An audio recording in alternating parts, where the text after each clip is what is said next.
મારી યુટ્યુબ ચેનલમાં આપ સૌનું સ્વાગત છે. વર્ષાબેન કટકિયા. પછી આપણે બનાવવાના છીએ આખા ગલકાનું શાક. તો આપણે આ 500 ગ્રામ ગલકા છે, છાલ ઉતારી લીધી છે, હજી કટકા કરવાના છે. અને આપણે હવે આ ગાંઠિયા ખાંડી લેશું મસાલો ભરવા માટે. જો હવે આપણે આ ગલકાના 3 ભાગ કરી લેવાના છે. આવી રીતના બધા ગલકાને આવી રીતના આપણે 3 ભાગ કરી લેશું. એની અંદર એક કાપો મારી દેશું આવી રીતના બધાને. આપણે એક કાપો મારીને એટલે અંદર લોટ શાક થઈ જાય ને તો એમને રે મસાલો. 4 કાપા મારી તો નીકળી જતો હોય છે. એટલે હવે આમ આપણે બધાને આવી રીતના કાપો મારી લેશું. આપણે બધાને કાપા મારી લીધા છે. હવે આપણે મસાલો બનાવશું. એની અંદર આદુ મરચાંની પેસ્ટ નાખશું. એટલી આદુ અને મરચાં જ ખાંડા છે.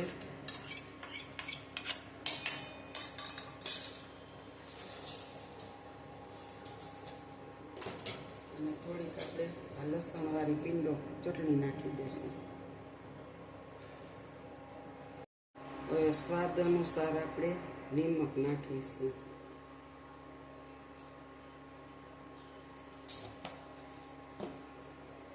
હવે આપણે હળદર પાવડર નાખીશું. હવે આપણે ધાણા જીરું પાવડર નાખીશું. અને થોડી કોરી ચટણી પણ નાખીશું. જેવું તીખું ખાતા હોય એ પ્રમાણે નાખવાનું.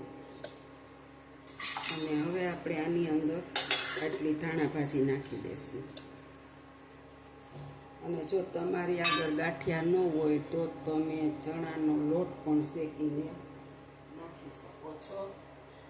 ચણાનો લોટ શેકી નાખી દેવાય. અને હવે આપણે મસાલામાં તેલ નાખશું. અને આપણે આ શાક કોઈ નવીન વસ્તુ નાખી નથી કરવાની. ઘરના રૂટિન મસાલાથી જ બનાવવાનું, તો બહુ જ મસ્ત બને છે. હવે આપણે આને મિક્સ કરી લઈશું.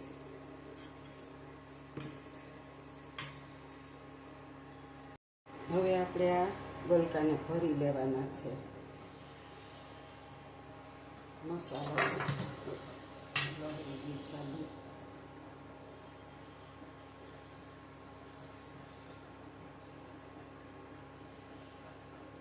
તો આપણે આવી રીતના ગલકા બધા ભરી લેશું.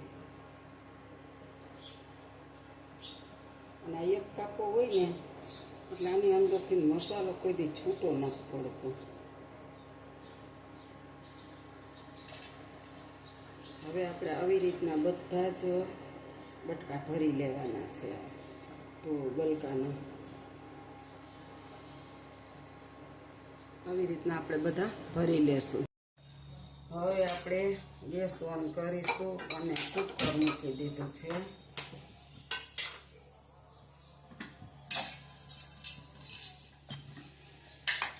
હવે આપણે એમાં તેલ નાખીશું. ગલકાનું શાક છે ને હંમેશા તેલમાં જ કરવાનું હોય. મસ્ત.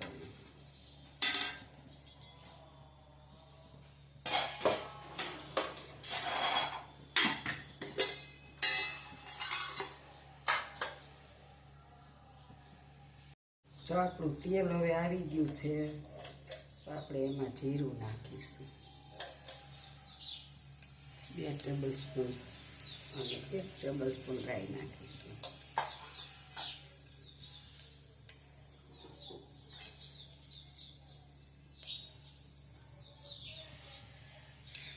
આપણું રાઈ તતળી જાય પછી આપણે હિંગ નાખીશું. અને ભરેલ ગલકાનું શાક છે ને ફરવા કરતાં મસ્ત લાગે છે. સાથે ભાત બનાવ્યા છે. એટલે શાકને ભાત ને રોટલી. હવે આપણે એની અંદર હિંગ નાખીશું 1 ચમચી.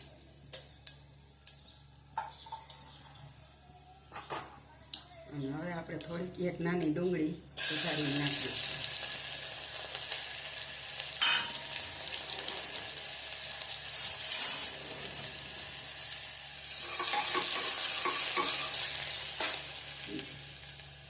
આપણી ડુંગળી ગોલ્ડ બ્રાઉન થઈ ગઈ છે. હવે આપણે અંદર ગલકા નાખી દઈશું. અને આમાં પાણી તો બહુ તો એકાદ ચમચી નાખવું હોય નાખી, ન નાખીને તો ગલકા પાણી બહુ જ છોડતા હોય છે.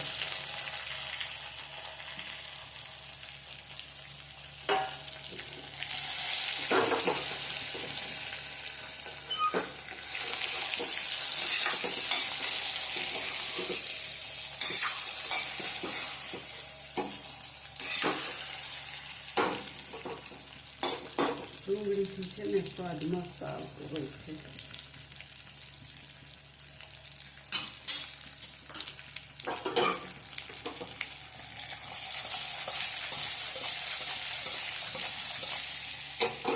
તેલ તો છૂટું પડી ગયું તરત જ. હવે આપણે એમાં ટમેટા નાખી દઈશું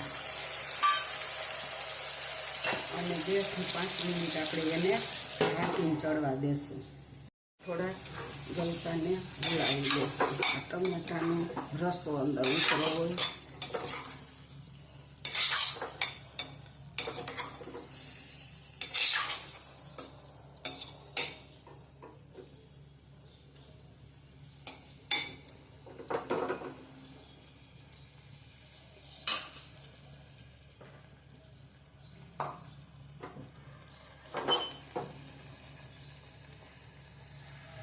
તમે આની અંદર લીંબુ, ગરમ મસાલો અને ખાંડ આ ત્રણેય નાખી શકો છો, પણ અમે ખાંડ અને ગરમ મસાલો નથી વાપરતા. 2-3 જણાને ડાયાબિટીસ છે એટલે. પણ તમે નાખી શકો તો સ્વાદ ઓર વધારે મજા આવે, પણ અમે સુગર નથી નાખતા. જો હવે આ ટમેટાનું પાણી થઈ ગયું છે. હવે આ મસાલો વધ્યો એ આપણે ઉપર છાંટી દેવાનો છે.